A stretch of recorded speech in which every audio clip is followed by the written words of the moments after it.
Maha Esa. Allah ridho Badarutari sana beliau dikirim Pura Rumah Sakit Umum Daerah Provinsi Jawa Barat.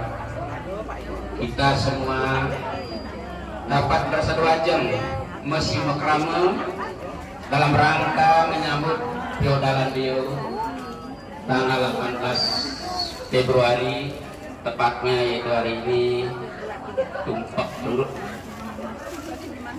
Bapak Ibu hadirin berbahagia, kita mungkin pakai bahasa campuran karena kita ada anak-anak kita kalau bahasa Bali mungkin tidak ngerti gitu.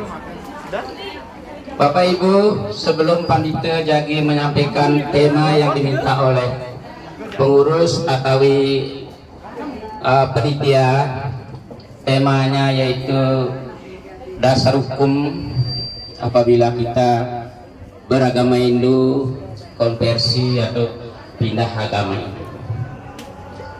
Tetapi sebelum itu Pandita ingin memperkenalkan diri karena seperti pepatah mengatakan tidak kenal tidak sayang. Di antara Bapak Ibu sebenarnya banyak Pandita sudah kenal, tetapi banyak juga belum kenal. Sesuai dengan apa namanya biseke atau nama Pandita yang diberi oleh Nabi Pandita, yaitu Pandita Empu Acarya Jaya Dharma Daksanata. Mohon maaf agak panjang ya, panjang. Tempat tinggal Pandita yaitu di Geria Taman Sariloka, Bed and Sweater. Suatu kebetulan Pandita mungkin di antara Bapak Ibu juga pegawai Pandita sudah pensiun 5 tahun yang lalu. Dulu Pandita adalah penyuluh pertanian perkebunan kehutanan selama 21 tahun. Kemudian otonomi baru pindah ke apa namanya itu ke kantor. Jadi karena sudah otonomi artinya dapat jabatan apa namanya struktural. Terakhir Pandita mohon maaf pensiunnya ini yaitu di staf atau di AN yang sekarang yaitu sebagai staf pengajar. Kebetulan istri juga masih pegawai negeri tahun ini sesin purna bakti. Pandita punya putra putri ada 4 putri, kebetulan 3 putra 1. Di antara putra putri Pandita juga sama dengan Bapak Ibu. Yang pertama wira swasta, yang kedua kebetulan juga analis kesehatan yang pertama angkatan D3 tamat di sini. Kebetulan tugasnya di Nusa Lembongan, PNS sudah mungkin tahun berapa itu deh. Angkatan pertama ini langsung di sana di Bali dikasih ibu langsung diangkat setahun. Yang ketiga ada guru. Yang keempat sama Bapak Ibu di sini yaitu kesehatan. Tamat di Stikes Mataram, kerjaannya sekarang di Akar, istrinya di rumah sakit Unram perawat. Mungkin demikian perkenalan Pandita. Karena waktu Pandita diberikan hanya 30 menit. Ini sudah jam 5 ya. Bapak Ibu hadirin yang berbahagia, tema sudah pada sampaikan tadi, yaitu dasar hukum kita kalau pindah agama ke non-Hindu. Sebelum itu, mari kita lihat bahwa negara mengakui ya agama yang sah di negara kita ada 6. Yang pertama, saudara-saudara kita yang Muslim, Kristen, Katolik, Hindu, Buddha, dan Konghucu, itulah yang diakui. Selanjutnya kalau kita lihat di Undang-Undang Dasar kita juga pasal 28E, pasal 28E yaitu menyebutkan bahwa negara menjamin penduduk memeluk agama dan beribadat menurut agama. Kemudian juga lanjut kita pasal 29 ayat 1, negara berdasarkan ketuhanan yang Maha Esa. Ayat 2-nya juga dijelaskan lagi bahwa negara menjamin ya penduduk memeluk agamanya masing-masing sesuai dengan agama dan beribadat menurut agamanya itu bunyinya pasal 2. Bapak Ibu hadirin, kenapa kita bisa istilahnya niki konversi agama berdasarkan penelitian ini? Mohon maaf bukan panitia ya, coba Bapak Ibu nanti cari di Google ya, banyak penelitian masalah ini. Kenapa kita bisa pindah agama? Tadi sudah Pak sebutkan, karena agama kita ada 6 ya, itu sehingga bisa pindah agama. Kalau 1 tidak bisa pindah agama. Yang bisa pindah agama yang pertama disebutkan dalam beberapa penelitian yaitu karena perkawinan ya. Di sini yang paling rentan yaitu seperti ini, gadis-gadis, ibu-ibu paling rentan itu ya, karena tanggung jawabnya kepada keluarga itu kurang. Tanggung jawabnya kepada keluarga Bapak Ibu kurang. Kenapa kurang? Karena kita sistem yang kita anut agama itu adalah sistem patrialisme, sistem Kruse, sistem kebapaan. Kalau sudah keluar ya tidak ada tanggung jawabnya ya. Itu makanya anak-anak kita itu di sini kita sarankan ya supaya tidak pindah agama dari awal. Untuk berteman, untuk pasangan harus memilih. Yang kedua juga, yang laki-laki juga bisa, tapi mungkin lebih sedikit berdasarkan penelitian, yaitu karena misalnya itu sudah salah pergaulan, punya anak, orang punya anak agama lain, terus masih SMA kelas 2, kurang pergaulan atau apa namanya kecelakaan, anak orang di bawah umur 20 masih belum boleh, kalau tidak diambil dilaporkan ke polisi, mau masuk penjara apa enggak? Kalau enggak masuk penjara ambil dan ikut, banyak yang. Nah itu yang selanjutnya, kena kemiskinan kita itu ini tuh oh no, ini kebetulan ya, kebetulan ini Panta menyampaikan rumah panitia itu batasnya tembok satu rumah itu kan tidak ada penyengkarnya, tembok satu keluarga pindah karena kemiskinan tadi, tidak kemampuannya. Begitu pindah, kasih sudah motor, beras dikirimi 1 karung tiap bulan, terus rumah direhab, pekerjaan dikasih. Nah itu bersama penelitian ini, kebetulan contohnya ketangkapan itu, sehingga kita gampang dirayu ingin masuk. Yang ketiga, yang selanjutnya setelah kemiskinan, yaitu seperti tadi pada sudah sedikit, karena sistem kita itu yaitu sistem patrialistis atau kapitalisme atau sistem kekurse, sehingga anak-anak kita yang perempuan tidak seperti sekarang ini. Kalau dulu aburan ini pendidikan yang perempuan itu pasti kurang dikasih sama orang tua, waris pasti saja dapat ya, sehingga seperti tadi itu agak gampang keluar masuk ke non Hindu. Kemudian selanjutnya, mohon maaf ini saya sampaikan berdasarkan penelitian, bukan pada sendiri, yaitu karena ada sistem wangse.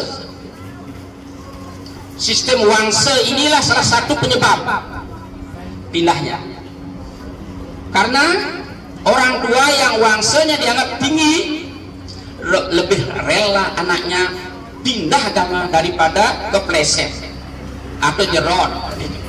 Banyak masa zaman dulu, mudah-mudahan sekarang tidak. Itu berdasarkan dari hasil penelitian-penelitian yang dilakukan oleh mahasiswa perguruan negeri.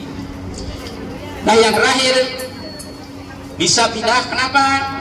Karena orang tua ya, orang tua dulu orang tuanya pindah, misalnya orang Hindu mengambil non Hindu, kawin ya, punya anak, mengikuti orang tuanya pindah. Contohnya di Banjar menikah juga ada begitu.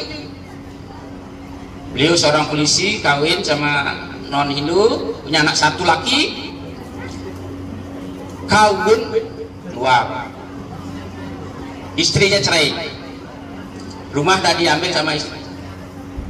Nah itu ikut orang tua, itu kan orang tua. Kalau bapaknya menasihati, kan nggak bisa mempang. Nah itu contohnya di banyak desa. Itu apa nama penyebab-penyebab kita bisa pindah. Yang selanjutnya, Panitia setir sedikit dasar-dasar hukumnya tadi. Yang pertama, mohon maaf ini Panitia ambilkan dari Bhagavad Gita.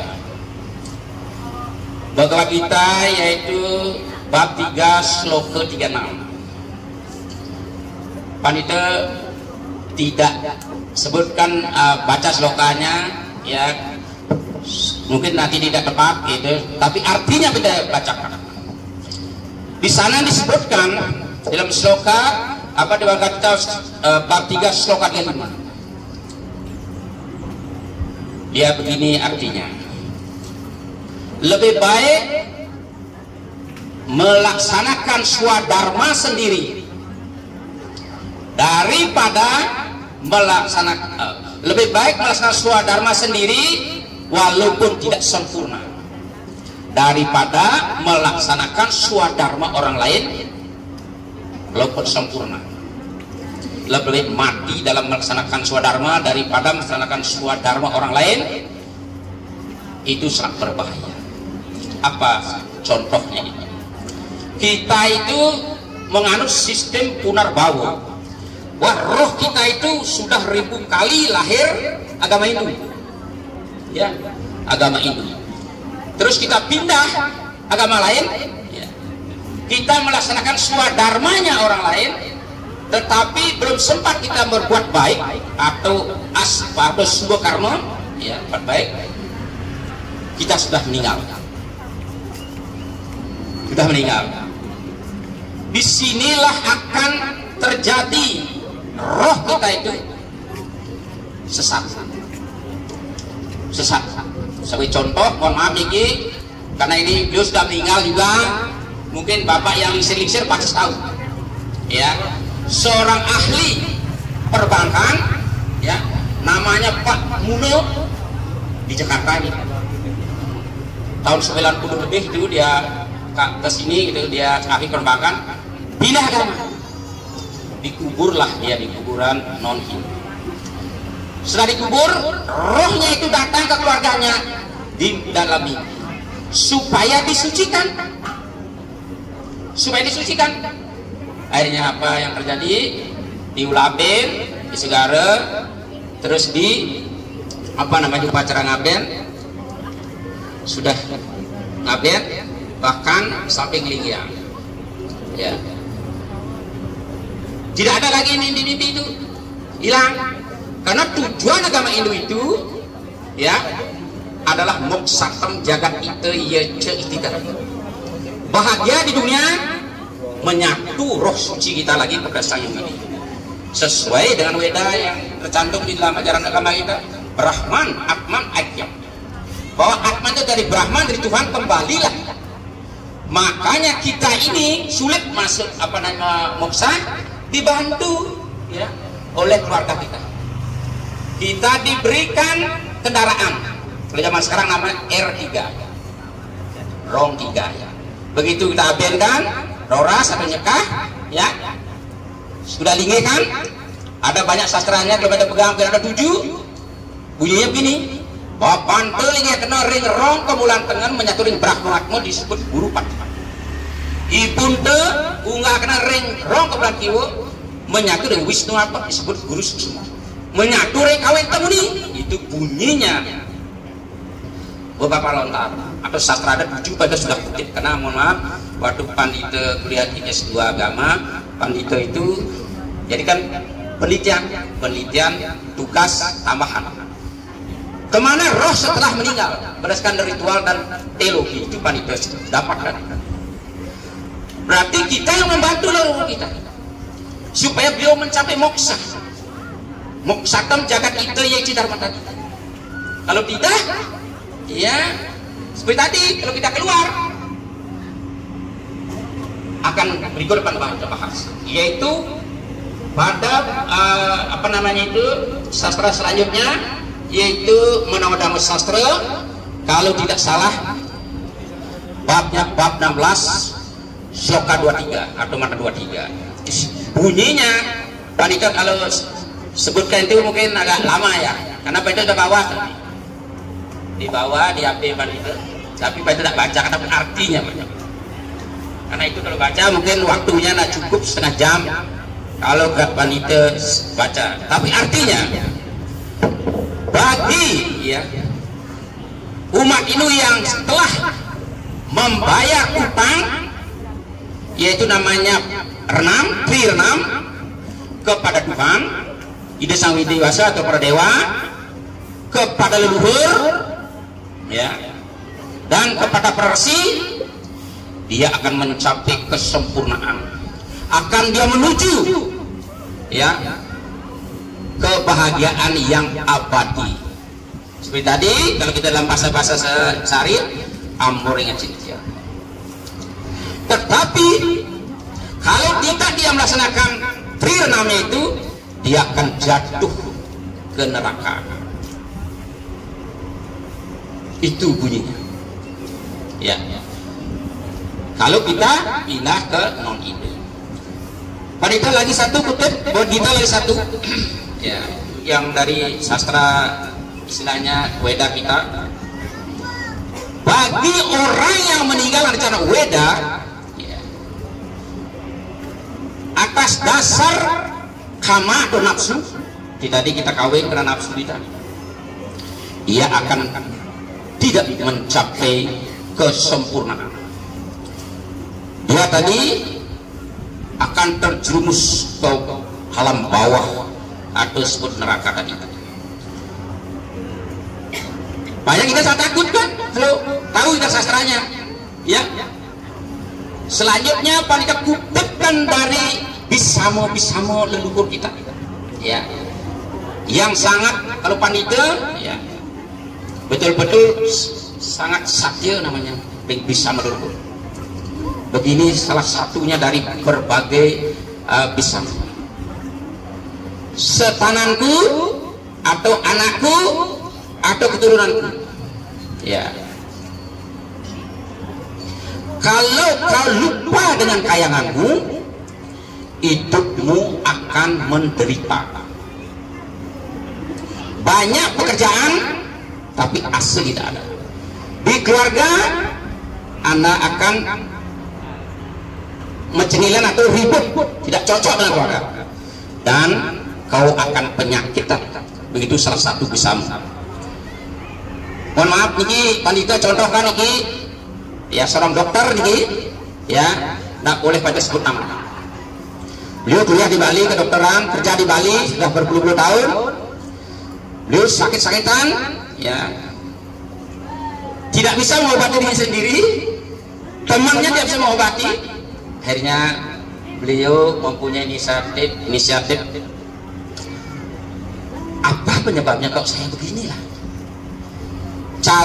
pergilah dia kurang pinter. Kalau di Bali kan banyak itu yang menurunkan leluhurnya, itu leluhurnya ngomong dimediatori oleh orang pinter itu. Begitu dia duduk datang diturunkan leluhurnya, sersingkat bunyinya beh jening sing tean jening kena tirta kawitan nih, maka jening ini sakit-sakitan. Banyak uang jening di dokter praktek dan di kerja di rumah sakit, tapi seperti tadi itu tidak ada artinya kalau kita sakit. Oh kenten nggih pun nabi yang makin ini pergi kawitan Anda yang ada di Bali di mana?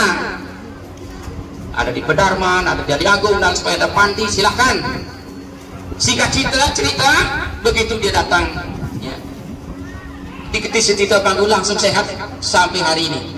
Pak Dr. Ayano ada nggak sih dia? Nggak ada ya?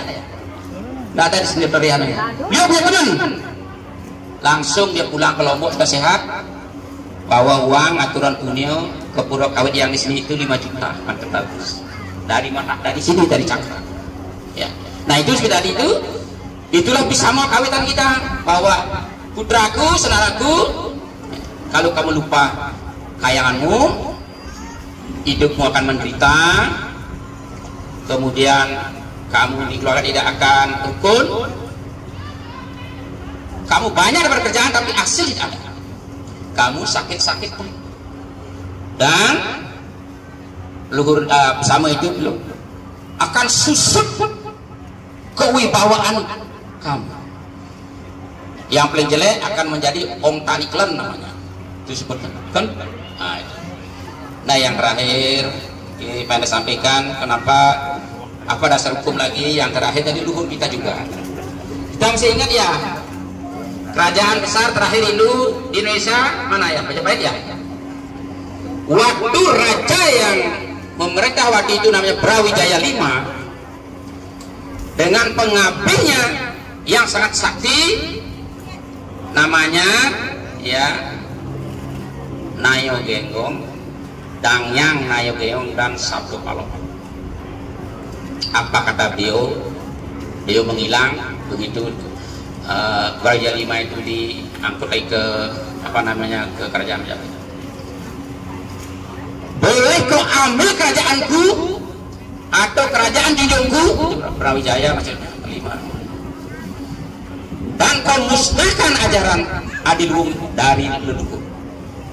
Tetapi ingat, 500 tahun dari sekarang akan ku ambil, akan ku selamatkan leluhur. Begitu bunyinya salah satu tanda kutip dari ajaran Sabdo Palo Nayo Genggong itu, pada punya bukunya. Di sini pada jelaskan sedikit menyelamatkan leluhur. Ada tim dari Bali, ya, tim dari Bali itu untuk menyucikan leluhur kita dulu zaman kerajaan ya kan, belum pernah diligio di apa namanya kerajaan di Sumatera Selatan itu sudah diligio semua, baik yang Hindu maupun Budanya. Di Jawa Barat sudah, terus di Jawa Tengah sudah, di Bali kan sudah.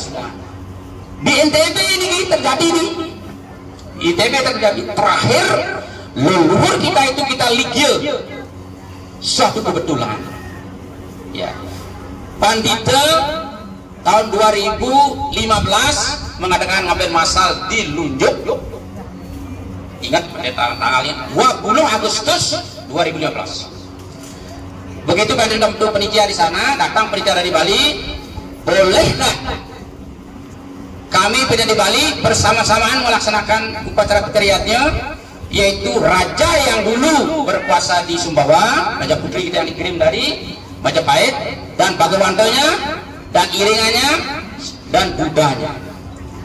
Pandita, karena pandita sana di semua tidak berani, mungkin baca berani karena pandita sebagai apa namanya jajamananya, pengerja karya, pada bolehkan dengan syarat walaupun beliau ya, itu raja, Bagawantanya dan iringannya atau panjang-panjang siwa budanya gitu, dengan kita simbol-simbol, tapi tidak boleh diistimewakan. Beliau tempatnya tinggi, yang lain ada sebenarnya sejajar tempatnya, hanya pandita sarankan dibatasi dengan apa namanya itu ancak saji saja, rata saja. Raja, Bagawantanya, siwa buda dengan simbol anak istri, raja juga anak istri, terus yang lain juga budanya kebetulan Pante yang dari Bali meruatnya. Yang lain pandita mempunyai sarang 3, yaitu Buddha dari kelihatan Bali, siwanya dari Sanu. Pandita sebagai pengajar karya itu meligio, jadi mamahnya kebu penonton pandita lah sana. Tapi ada yang aneh, pandita diiring kebetulan niki di rumahku minggu yang nyoting niki. Pandita berangkat isikan darwacana ke sana, sampai di sana sampai di Sumbawa, yaitu di hotel Kencana namanya, mampir mandi sana. Sudah itu ngaturan ini pejati karena dapat pesanan di hotel itu, dan ada satu ruangan yang tidak berani orang tempatin itu ada apa namanya patung-patung itu, patung Buddha, patung Wikuan Win. Begitu Pak Magu itu diiring panitia yang mau ngiring ke sana, selesai ngaturan bakti mau musko, baru ngangkat tangan ini sudah ngecer, terus dan beliau tutup mata ngomong, ya. Bahasa di waktu itu samperau caliu. Kemudian panitia waktu itu bawa handycam, terus di samping itu ada 4 atau 3 orang. Beliau itu garuk tanah di tangan itu tak apa-apa, terus batas Pak sana itu dari Uyung, namanya Uyung kan dari Poncaku, pal-pal dan abrak sama Pak Soteng nggak bisa. Intinya itu roh-roh yang kena gunung Tambora, termasuk rajanya, pengantanya itu di sana dia tinggal rohnya. Minta disucikan. Dia sebenarnya mengucap terima kasih kepada Percaya di Bali dan panitia karena mau disucikan sebelum kita meligio sana, kita bertiga mau sana. Akhirnya singkat cerita sudah kita ligio, tapi ngelingyang belum, karena belum ada kesepakatan dari Parisade Pulau Sumbawa, yaitu untuk ngelingyangnya rencananya itu di Jabokuro Giri Parwato namanya, Udayo Parwato, yaitu di Tambora. Belum sepakat, belum ngelingyangnya. Nah itu, sehingga seperti tadi kalau kita tidak dibantu oleh Pertisentano, tadi itu rohnya akan gentayangan. Sekarang di sana tidak ada lagi roh itu, sudah disucikan. Tapi masih, kalau yang pernah ke Sumbawa, kalau ke sana silahkan sana mampir. Sudah di video belum? Sudah. Kalau belum menyatu, mungkin paling tidak di Swarga Loka lah, walaupun tujuan agamanya. Nah itu Bapak Ibu tadi pada sampaikan dasar-dasar hukumnya, sebenarnya tidak boleh kita pindah agama. Sekarang bagaimana tata caranya kalau pindah agama? Ya, pertama harus diwedani ya, karena sesuai dengan undang-undang perkawinan, yaitu nomor berapa ya, nomor 4 ya, 71 gitu ya, apa 74 pandangan nomornya itu ya. Itu kan tidak boleh orang kawin lain agama kan ya. Pertama harus diwedani dulu, sudah itu di prasiste ya, di prasiste. Kalau dia kawin berarti kuagamkan di kawitan leluhurnya, berarti sah dia menjadi agama Hindu, dan nanti keturunannya otomatis menjadi keluarga bungsunya kalau dia laki. Kalau dia perempuan sama juga, non Hindu perempuan masuk Hindu, laki tadi kan perempuan laki ikut istrinya yang masih Hindu kan banyak itu, sampai jadi pemangku, jadi pendeta juga banyak dari non Hindu masih Hindu kemudian jadi pemangku. Di Bali juga ada, di Jawa juga ada ya. Sudah wedani, sudah itu dipuagamkan ke yang wedani, terus prasiste, kemudian dipuagamkan ke kawitan yang dulunya, disah keturunannya begitu. Sekarang bagaimana? Orang masih Hindu tapi belum berkeluarga ya. Kebetulan panitia sendiri yang mengalami ini juga. Ada seorang pemuda, mungkin Bapak Ibu kenal, namanya lupa gitu. Dia jualan boneka, seringnya dia band tubuh, kemudian juga di sini di depo itu, depan depo ke barat sedikit, atau di depannya apa di sana bisa barat sedikit, jualan boneka. Dia masuk Hindu karena memang panjang sejarahnya, pernah diusir di dia band tubuh, katanya dia itu apa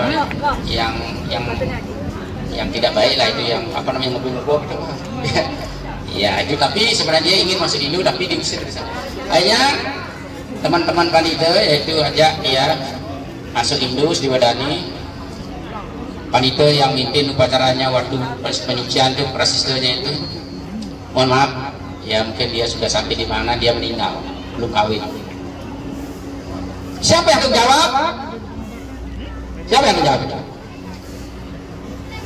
Yang terjawab jelas lembaga-lembaga Hindu yang ada, yang kita miliki, bukan panitia ya. Ya panitia. Ada bukan panitia sendiri. Lembaga-lembaga yang koordinasi, kebetulan sana ada Parisade, ada IKSI namanya, apa namanya, Ikatan Cekdiat Hindu Indonesia. Ada juga ini Pak Putra Sodong, kita tahu Pak Gotre, Pasek. Beliau lah mengambil inisiatif koordinasi dengan umat kita di Lombok, di Kota Mataram. Kita abenkan panitia sendiri yang abenkan di Karangjangkong. Di Karangjangkong kita abenkan, sudah selesai. Itu tanggung jawab kita, karena kemarin ketua panitianya nanya gimana ya itu. Sekarang mungkin ada yang perempuan dulu masuk dia di apa nih, analis itu yang di apa namanya, yang sering pajak juga itu Darmo Cano, ada cewek dia analis dari Jawa, apa namanya itu di apa? Itu kan dia bersih gratis. Nanti kalau dia apa-apa ya kita bertanggung jawab bersama. Nah itu. Nah bagaimana kalau umat Hindu sudah pindah agama, ya, kemudian balik lagi, proses sama, diwadani lagi, bersihkan lagi prasistem, puagamkan ke kawin lagi, tidak ada masalah. Sekarang bagaimana kalau ada warga kita sudah keluar, tapi misalnya ke perkawinan cerai, ya cerai, dia tidak mau masuk Hindu, pulang ke keluarganya. Ini yang berat ini, yang berat. Dia sudah kawin, sudah itu dia kembali ke rumahnya, terus KTP-nya kebetulan non Hindu, dia tidak mau lagi diwedani. Ini kita posisi kita agak susah ya. Secara kemanusiaan, mungkin kita bantu dia, bantu menghubungkan. Kalau dia meninggal ini, hubungkan kepada keluarga mantan suaminya. Kalau mantan suaminya mau ngambil sesuai dengan agamanya, berarti kita kan gak ringan kan? Karena dia tidak mau pindah, sudah tidak mau, KTP-nya masih non, ya. Kalau tidak mau suaminya atau mantan suaminya yang mengambil, nah di sana baru kita mempunyai kewajiban kemanusiaan. Bagaimana caranya? Seperti tadi, kalau kita mau upacarai, ulapin ya sudah meninggal kan? Buatkan ponjen atau simbol, ulapin, di sanalah kita secara ritual, spiritual dan teologi kami itu kita sucikan sudah meninggal. Kita sucikan rohnya, badannya tidak perlu lagi. Dan sering pada lakukan juga kali lomo apuro niki, sering istilahnya kurang tumpeng ya, betul ya, kurang tumpeng. Nah itu kan tidak diajak sama keluarganya, tidak dapat waris dan lain sebagainya. Itu pernah diprotes oleh satu kelompok keluarga karena pensucikan ini, karena keluarga sudah mau, tapi apa namanya rojong ya, sidikaro ya, tidak mau.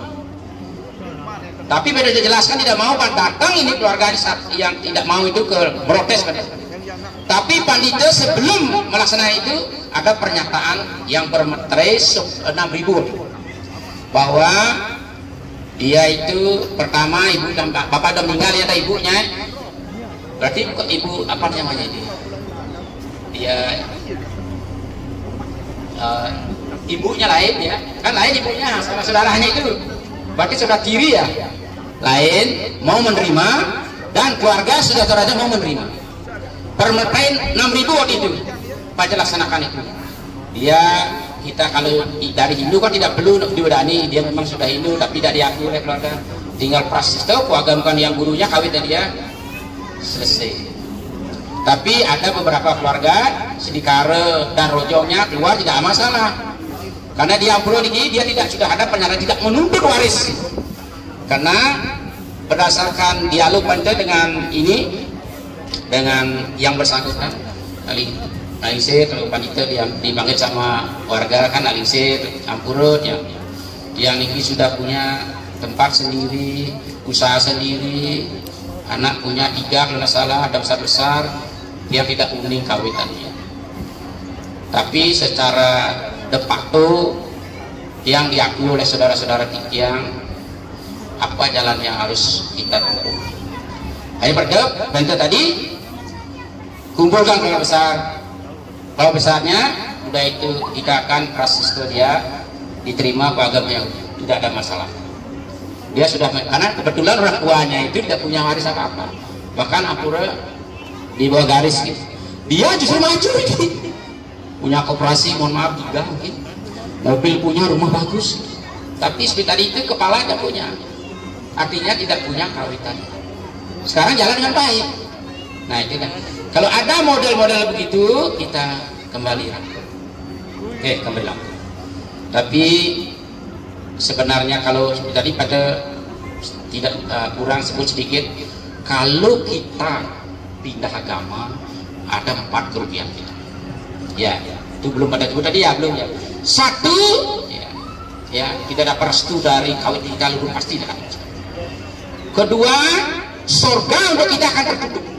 Bahasa penelitian ini, bukan penelitian. Kemudian, karena kita tidak membayar utang tadi, seperti tadi, roh kita itu akan menderita dan bahkan gentayangan. Itu kemudian. Yang terakhir, jelas sudah tidak dapat waris kalau kita sudah pindah non ini. Nah, tapi kita bahagia ya seperti tadi. Mohon maaf Bapak Ibu mungkin sudah pernah baca ada hukum adat Hindu Bali khususnya yang sudah dikembangkan tahun 2012. Panitia punya bukunya itu. Kalau kita punya anak perempuan boleh dikasih waris, boleh ibu-ibu boleh, ada syaratnya. Pertama syaratnya waris yang diberikan itu yang laki ya tegan, yang perempuan sun. Waris yang bisa diwariskan adalah warisan atau harta benda berupa apapun, harta dapatan. Artinya begitu ibu kawin dapat istilahnya kekayaan, boleh itu warisan. Kalau warisan dari luhur tidak boleh. Sekarang mohon maaf ini mungkin di sini aja mungkin seperti tadi kan dulu kan sekolah nggak dikasih orang perempuan kan di nomor 2 kan lah. Sekarang mohon maaf ini mungkin di sini banyak dokter mungkin perempuan kebetulan juga ponakan anak istri dokter perempuan, yaitu putrinya mampu betul aja kan itu ponakan dokter juga kan perempuan. Tidak masalah, berikanlah waris, berikan waris. Seperti tadi, tapi waris dapatan. Jangan waris leluhur kita yang diturunkan, karena khususnya di Bali sama sekali itu pekarangan tidak boleh jual, karena itu milik adat. Kalau kita nyampur, masuk ke adat. Kalau ada meninggal keluarga kita, ya tidak tidak keturunan, berarti adat yang menyelesaikan. Nah mungkin demikian Bapak Ibu, karena ini mulai gerimis. Mohon pemangku nih munas sica dikit, yang dapat pada sampaikan mudah-mudahan ada manfaatnya pada sore hari ini. Mari kita sekarang siap-siap untuk aturan bakti sebelum terwati